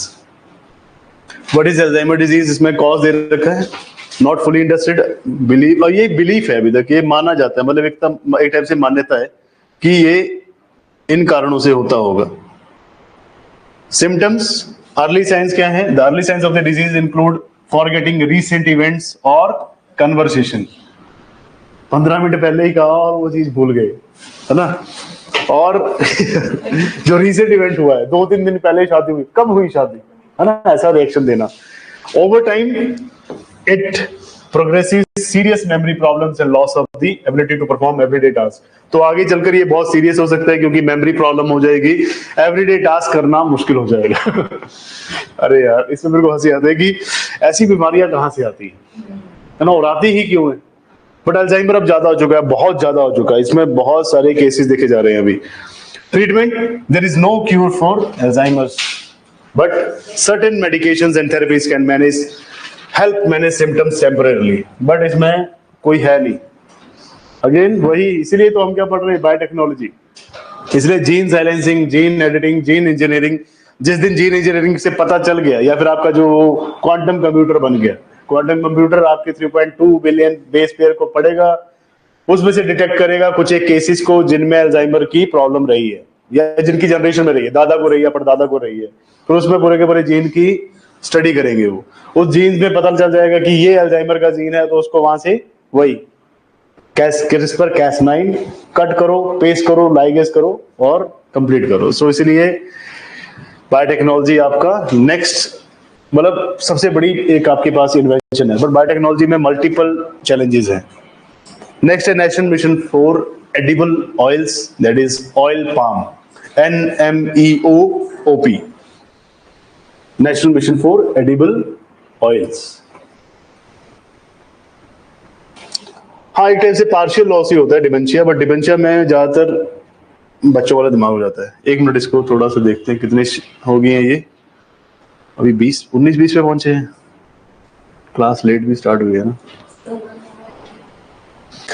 National mission for edible oils, खाद्य तेल के ऊपर एक टाइप से इन्होंने मिशन चला रखा है, that is specially palm oil.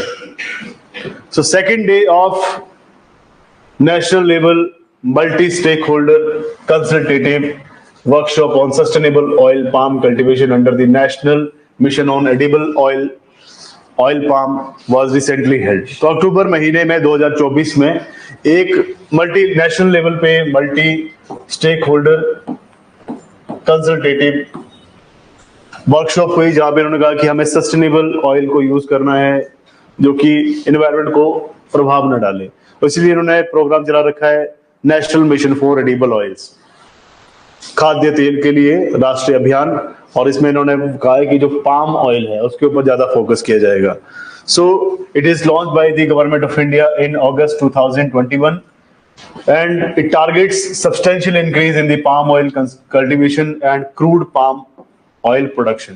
तो सिंपल कह रहे हैं कि अगस्त 2021 में national mission for edible oil government of India ने लॉन्च किया था, भारत की सरकार ने, जिसमें चाहते थे कि जो आपका पाम ऑयल कल्टीवेशन है उसको सब्सटेंशियल अमाउंट में इंक्रीज किया जा सके, एक निश्चित अमाउंट में इसको कल्टीवेट किया जा सके, ज्यादा से ज्यादा उगाया जा सके, और जो आपका कच्चा पाम ऑयल है उसका भी प्रोडक्शन किया जा सके। It is centrally sponsored scheme CSS।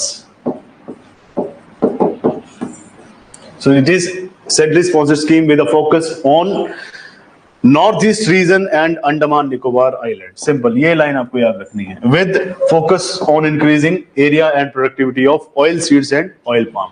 तो पाम ऐसा दिखता है, और ये जो पाम है ज्यादातर आपके आइलैंड रीजन्स में ही देखने को मिलता है, जो आपके द्वीप समूह है वहीं पे देखने को मिलता है, और ज्यादातर अरुणाचल एरिया में देखने को मिलता है। तो कह रहे हैं कि सरकार का मेन फोकस का है कहाँ पे है, एक है नॉर्थ ईस्ट रीजन में और दूसरा आपका अंडमान निकोबार में, क्योंकि these areas are very remote areas, यहाँ पे उतना ज्यादा आपके पास एक टाइप से डेवलपमेंट के लिए या फिर कोई कमर्शियल एक्टिविटी नहीं है। तो ये कह रहे हैं कि वहां पे पाम ऑयल उगाना चाहिए या पाम ऑयल की प्रोडक्शन ज्यादा करनी चाहिए, चाहे वो कच्चा हो चाहे रिफाइंड हो, उसी ऑयल को फिर आगे बेचेंगे। अब ये कह रहे हैं कि इसके लिए बजट कितना निर्धारित किया गया, तो बजट बहुत बड़ा है, 11,040 crore. So simple, a financial outlay of 11,040 crore have been made for this scheme, out of which 8844 crore is the government of India share and 2196 crore is the state share, and this include viability gap funding also। Simple कह रहे हैं कि central sector scheme है जहां पे central plus state दोनों का ही इसमें शेयर रहेगा। एक होती है सेंट्रल सेक्टर स्कीम, होती है दूसरी सेंट्रल स्पॉन्सर स्कीम्स, है ना। तो सेंट्रल स्पॉन्सर स्कीम में ये कह रहे हैं कि लगभग 11,040 करोड़ में से 8800 करोड़ जो है लगभग आपका सेंटर देगा और 2196 करोड़ जो वो स्टेट देगा। इसमें कह रहे हैं कि देखा जाए तो फंडिंग में वायबिलिटी गैप है, मतलब स्टेट बहुत कम पैसा दे रहा है। वो हमारी चिंता नहीं है, हमारी चिंता है कि 11,040 करोड़ रुपया आउटले दिया गया है गवर्नमेंट की तरफ से, ताकि जो है आपका पाम ऑयल है इसकी प्रोडक्शन ज्यादा से ज्यादा बढ़ाई जा सके। नेक्स्ट है इलेक्ट्रोलाइट टेस्ट। इलेक्ट्रोलाइट क्या होता है? एनोड कैथोड पढ़ा है आपने जब आप फ्यूल सेल पढ़ रहे होते थे, है ना, एक पॉजिटिव होता है एक नेगेटिव होता है। तो वैसे ही आपकी बॉडी में भी there are multiple type of electrolytes. जैसे डिहाइड्रेशन हो जाए फिर आप क्या करते हैं, जब आपको कभी दस्त लग जाए ORS पीते हैं और नमक मिला के, आप कहते हैं इलेक्ट्रोलाइट्स की कमी हो चुकी है बॉडी में, इसलिए फ्लूइड पूरे के पूरे खराब हो चुके हैं, इसलिए डाइसेंट्री स्टार्ट हो जाती है। तो सोडियम पोटेशियम क्लोराइड एंड लिखेगा total carbon dioxide. So what is electrolyte? जब आप जाते हैं, सिंपल इलेक्ट्रोलाइट, इतना बड़ा टेंशन मत लीजिए। इलेक्ट्रोलाइट क्या, आप जाते हैं ब्लड शुगर टेस्ट कराते हैं कि ब्लड शुगर बढ़ तो नहीं गई, कम तो नहीं होगी, दैट इज आपका इलेक्ट्रोलाइट को ही आप टेस्ट कर रहे हैं कि बॉडी में कितने इलेक्ट्रोलाइट्स प्रेजेंट है, ज्यादा तो नहीं है कम तो नहीं है मीडियम है, that is okay. So researchers developed an electrolyte with high conductivity, formability and electrical stability। तो अब ये कह रहे हैं कि जैसे आपके कैथोड एनोड होते हैं, जहां पे आप कॉपर को यूज करते हैं, सल्फेट को यूज करते हैं, तो ये कह रहे हैं कि अभी जो आपके वैज्ञानिक हैं या जो अनुसंधान करते हैं, रिसर्च करते हैं, उन्होंने एक नया प्रकार का इलेक्ट्रोलाइट जो है उसकी खोज की है, डेवलपमेंट की है। इसमें कंडक्टिविटी ज्यादा है, मतलब ज्यादा इलेक्ट्रिक करंट जो है उसको पास कर सकता है, कंडक्ट कर सकता है, फॉर्मेबिलिटी है, मतलब ये इजीली यूज किया जा सकता है। एंड लास्ट इसकी इलेक्ट्रोकेमिकल स्टेबिलिटी है। जैसे सेल होता है ना आपका फ्यूल सेल, घड़ी का सेल, आपके रिमोट का सेल, उसकी इलेक्ट्रोकेमिकल स्टेबिलिटी कम होती है, 2-3 महीने बाद खराब हो ही जाता है। तो ये कह रहे हैं कि इसमें जो इलेक्ट्रोकेमिकल स्टेबिलिटी है वो भी ज्यादा है। अब नेक्स्ट क्या है? Electrolyte. Electrolyte are minerals that give off an electrical charge when they are dissolved in fluids like blood and urine. तो सिंपल कह रहे हैं इलेक्ट्रिकल या फिर इलेक्ट्रोलाइट्स क्या होते हैं, एक टाइप से इलेक्ट्रिकल चार्ज डेवलप करते हैं जब भी इनको किसी फ्लूइड में डाला जाता है, चाहे ब्लड में है चाहे यूरिन में है। अब ये इलेक्ट्रोलाइट कई प्रकार के होते हैं, एसिड भी हो सकते हैं, बेस भी हो सकते हैं और डिफरेंट टाइप के सॉल्ट भी हो सकते हैं, क्योंकि ये एक दूसरे के साथ आयोनाइज होते हैं। एक पॉजिटिव चार्ज का आयन निकालता है, एक नेगेटिव चार्ज का, चाहे ये सॉल्वेंट हो, वाटर और अल्कोहल में। सो इसके बारे में दे रखा है। नेक्स्ट है, many salt such as sodium chloride behave as electrolyte when melted in the absence of any solvent, some such as silver iodide electrolytes. तो ये सारे के सारे इलेक्ट्रोलाइट्स हैं, कुछ पॉजिटिव, कुछ एक सॉलिड स्टेट में है, कुछ एक आपके मेल्टेड स्टेट में है। जैसे कि सोडियम क्लोराइड है, पानी में घोल के पी रहे हैं, चीनी डाल के पी रहे हैं, दैट इज एक टाइप से आपका इलेक्ट्रोलाइट। दूसरे कह रहे हैं कि एक इलेक्ट्रोलाइट और भी है जिसे कहते हैं सिल्वर आयोडाइड, बट ये सॉलिड स्टेट में होता है। सिल्वर आयोडाइड कहाँ यूज किया जाता है? बहुत इंपॉर्टेंट है ये, AgI2, AgBr, silver bromide, silver iodide. It is use for cloud seeding, है ना, जिसको कहते हैं आर्टिफिशियल क्लाउड्स, उसको बनाने के लिए यूज किया जाता है। Your body makes electrolytes, you also get these minerals from food, drinks and multiple supplements. तो आपकी बॉडी जो है वो भी डिफरेंट टाइप के इलेक्ट्रोलाइट बनाती है, चाहे वो खाने से बने, किसी ड्रिंक से बने या फिर किसी सप्लीमेंट से बने, right. Electrolyte in blood tissue, urine and other body fluids play a critical role in balancing body fluids, regulating your heart rhythm and supporting nerve and muscle function। तो जो आपके पास बॉडी में इलेक्ट्रोलाइट्स हैं, ये blood में, tissue में, urine में या फिर अदर जो बॉडी में फ्लूइड्स है उसमें पाए जाते हैं। इनका मेन रोल क्या है? बॉडी को बैलेंस करके रखते हैं। फॉर एग्जाम्पल, आपको कई बार सुनने को मिलता है अर्ली मॉर्निंग पानी पीना चाहिए, दिन में 5 लीटर पानी पीना चाहिए। कोई सीरियस ले जाते हैं इस चीज को, वो 5 लीटर पानी पी लेते हैं, नेक्स्ट डे डाइसेंट्री लग जाती है, खाने नहीं पच रहा, बॉडी में जितने भी सॉल्ट है सारे बहा दिए आपने, फिर आप कह रहे हैं कि नहीं और पतले हो जाना आपका, फिर आपको नेक्स्ट डे डॉक्टर कहता है कि जाके घर पे घोल बनाओ उसको पियो, है ना। फिर आपको कई बार वो एक दूसरा आता है, क्या सस्पेंशन आता है, एक सस्पेंशन बहुत फेमस है, वो ऐसा घोल सा ही होता है, जैसे कप सिरप नहीं होती वैसा टेस्ट होता है उसको, कुछ सस्पेंशन है उसको कहते हैं, वो सस्पेंशन दिया जाता है, फिर आपकी बॉडी में पूरे के पूरे सॉल्ट को बराबर कर देता है, पूरे के पूरे जो आपके इलेक्ट्रोलाइट है उनकी कमी को पूरा कर देता है। तो ये आपके जो ये डिफरेंट टाइप के बॉडी में बैलेंसिंग करते हैं फ्लूइड्स, ये आपके हार्ट को काम करने में हेल्प करते हैं, आपके नर्व सिस्टम के लिए भी इंपॉर्टेंट है और मसल फंक्शन के लिए भी इंपॉर्टेंट है। An electrolyte imbalance occurs when you have too much or not enough of certain minerals in your body. This imbalance may be a sign of problem like kidney disease. तो अगर body में electrolyte properly नहीं available है या बहुत कम available, बहुत ज्यादा है या फिर बहुत कम है, तो उससे किडनी प्रॉब्लम हो सकता है। इसे ज्यादा नमक खाना भी नहीं चाहिए, ना ज्यादा कम खाना चाहिए, एक लिमिटेड अमाउंट में खाना चाहिए।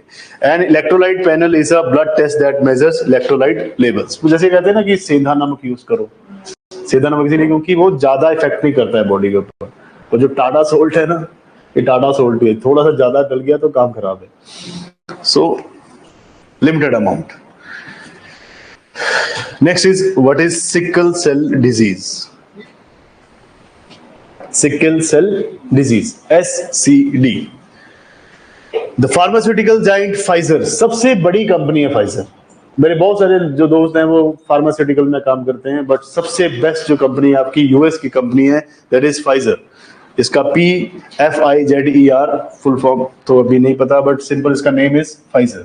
सो pharmaceutical giant Pfizer recently announced it would voluntarily withdraw its sickle cell disease therapy, that is Oxbryta, इनकी एक थेरेपी है डिजीज की, from worldwide markets owing to the emergence of clinical data that links fatal events to the drug। ये कहना है कि Pfizer ने एक दवाई बनाई थी जिसका नाम है ऑक्सब्राइटा, और ये ऑक्सब्राइटा यूज किया जाता था पूरे विश्व भर में जिन भी लोगों में सिकल सेल डिजीज थी। तो कह रहे कि जब से इस दवाई को यूज कर रहे हैं तो वर्ल्ड वाइड में देयर इज क्लिनिकल डाटा, इसका एक क्लिनिकल डाटा आया जिसके हिसाब से ये फेटल इवेंट्स हुए हैं, घातक इवेंट हुए हैं, इससे लोगों की जान भी गई है इससे। तो इसलिए इसको पूरे वर्ल्ड वाइड जो आपकी मार्केट है वहां से इस जो आपकी ऑक्सब्राइटा है इसको यहां से रिमूव किया जा रहा है, हटा दिया जा रहा है। अबाउट सिकल सेल डिजीज, ये बहुत ही ज्यादा खतरनाक डिजीज है ना। सो it is N inherited blood disorder, means genetic. Inherited means genetic. So it is inherited blood disorder. It is marked by flawed hemoglobin. तो इसमें hemoglobin जो है वो एक टाइप से flawed है, means not properly developed, haemoglobin की कमी रहती है। हीमोग्लोबिन क्या होता है?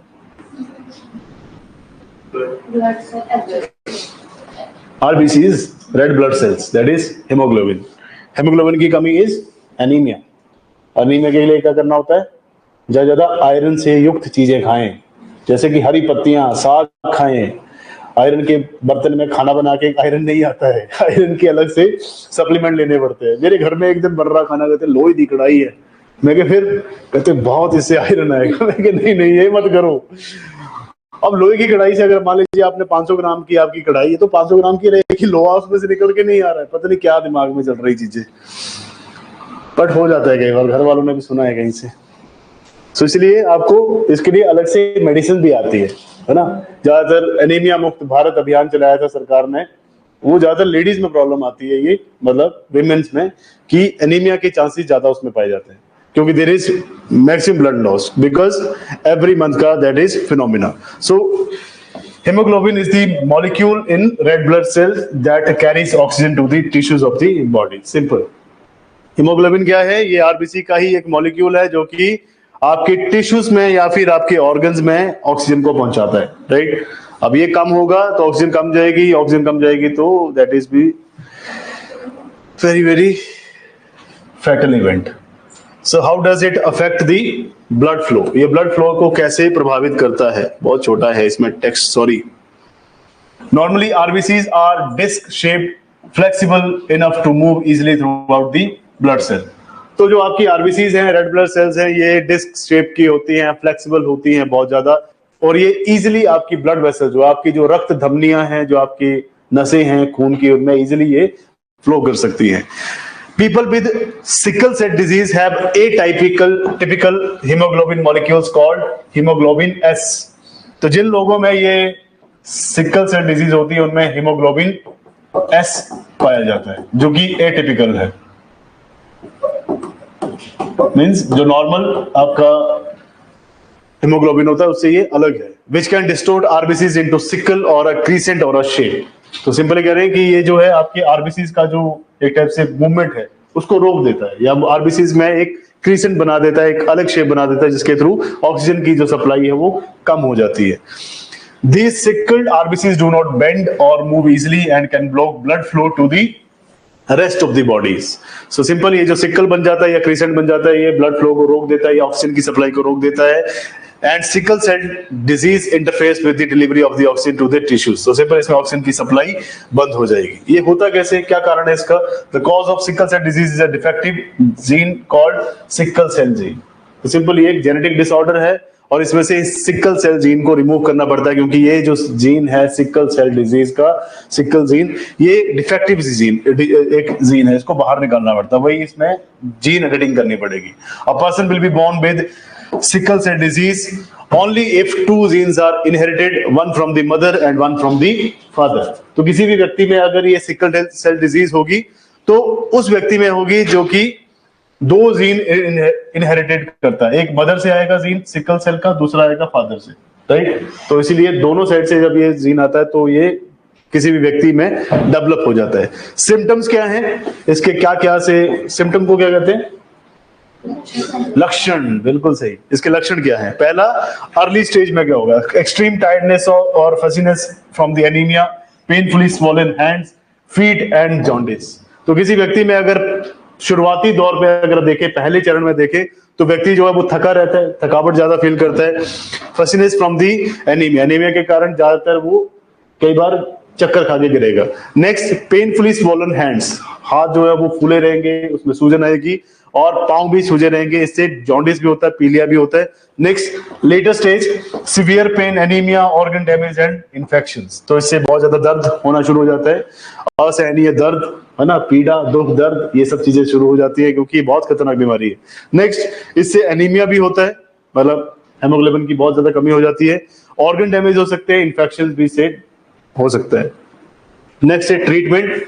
अब इसके लिए ट्रीटमेंट क्या है? Bone marrow transplant, that is stem cell transplant, that can cure sickle cell disease. बहुत बड़ी बात लिख दी उन्होंने, बोन मैरो ही ट्रांसप्लांट कर देना है, नॉट पॉसिबल। कौन देगा अपना बोन मैरो? जीवित व्यक्ति में ही होता है, बाहर मार्केट में नहीं मिलता है कि आके आपने स्क्रू फिट कर दिया। Next, stem cell transplant, stem cell therapy मैंने आपको पढ़ाई थी। दो प्रकार की सेल्स होती हैं, एक मसल सेल्स होती हैं, एक आपकी रिप्रोडक्टिव सेल्स होती हैं। तो मसल सेल से ही स्टेम सेल को लेते हैं, उसी स्टेम सेल को कंजर्व करके रख लें तो स्टेम सेल को यूज कर सकते हैं, बट इंडिया में एथिकली नॉट गुड, यहाँ पे अलाउड नहीं है। Next, however some treatments can help relieve symptoms, lessen complications and prolong life. ये कह रहे हैं कुछ एक दवाइयां लेके आप जो है इन सिस्टम जो सिम्टम्स है उनको कम कर सकते हैं, आपकी जो कॉम्प्लिकेशन उनको कम कर सकते हैं और लंबी लाइफ जी सकते हैं, तो मेडिकेशन पे चलना पड़ेगा। Gene therapy is also being explored in the another potential cure. तो कह रहे हैं कि जीन थेरेपी को भी यहाँ पे अभी एक्सप्लोर किया जा सकता है, बट एक्सप्लोर हो चुकी है, बट बहुत सारी गवर्नमेंट, बहुत सारे जो आपके देश हैं उन्होंने इसको मना ही किया है। UK recently became the first country to approve gene therapy treatment for sickle cell disease. तो ये आप नोट कर सकते हैं कि यूके पहली कंट्री है पूरे विश्व भर में जिन्होंने जीन थेरेपी के लिए अप्रूव कर दिया है सिकल सेल डिजीज के उपचार के लिए, ट्रीटमेंट के लिए। आई थिंक यहां तक ही हमारा टाइम था, 45 हो चुके हैं। नेक्स्ट हम करेंगे हाउ डज इट अफेक्ट, दोबारा समझा दें, साथ में ना लिखे, साथ में नहीं लिखते, हटा देते हैं। अफेक्ट वाला कौन सा पार्ट था? How does it affect the blood flow? जैसे मान लीजिए this is a blood vessel ना, ये आपकी एक समझ लीजिए कि ब्लड वेसल है, यहाँ से ब्लड क्रॉस कर रहा है, राइट। बट अब इसमें क्या होता है कि यहाँ पे जब हीमोग्लोबिन की कमी है तो यहाँ पे देयर इज अ ब्लॉकेज, एक क्रीसेंट का सिंपल सा मीनिंग समझिए, ऐसे करके एक ब्लॉकेज बन जाएगा। अब ये जो ऑक्सीजन की ऑटो की सप्लाई हो रही है, ये ऑटो की सप्लाई यहाँ पे थोड़ा थोड़ा रुकती जाएगी, ऐसा नहीं कि बिल्कुल ही बंद हो जाएगी। ऑटो की सप्लाई होगी, ऑक्सीजन की सप्लाई होगी, बस बहुत लेस अमाउंट में होगी, क्योंकि यहाँ पे एक टाइप से जैसे आपके हार्ट अटैक में होता है, यहाँ पे बहुत सारा जो फैट है, बहुत सारा जो एक टाइप से कोलेस्ट्रॉल है, कैल्शियम है, वो जम जाता है ना, फिर बीच बीच में एक टाइप से स्ट्रेस पड़ता है। तो वैसे ही यहाँ पे ऑक्सीजन की सप्लाई कम है। क्यों ऑक्सीजन की सप्लाई कम है? ये नहीं कि बंद हो चुकी है, बंद होगी तो हार्ट अटैक होगा, बट कम होने का मतलब क्या है कि बीच में there is a crescent, there is a एक टाइप से डिसऑर्डर जो कि हीमोग्लोबिन को पास नहीं कर रहा है, और इससे एक हीमोग्लोबिन बन रही है, हीमोग्लोबिन एस, इसमें ऑक्सीजन की मात्रा कम होती है, और इसी से फिर आपकी बॉडी या फिर आपके नर्व सिस्टम में, टिश्यूज में ऑक्सीजन की सप्लाई कम हो रही है, that is sickle cell disease. तो बहुत न्यूज में रहता है ये सिकल सेल। नेक्स्ट है हनी बेजर, इसे बाद में देखेंगे। आपकी नेक्स्ट क्लास कितने बजे? 11 बजे। तब तक आप ब्रेक लो, फिर ब्रेक।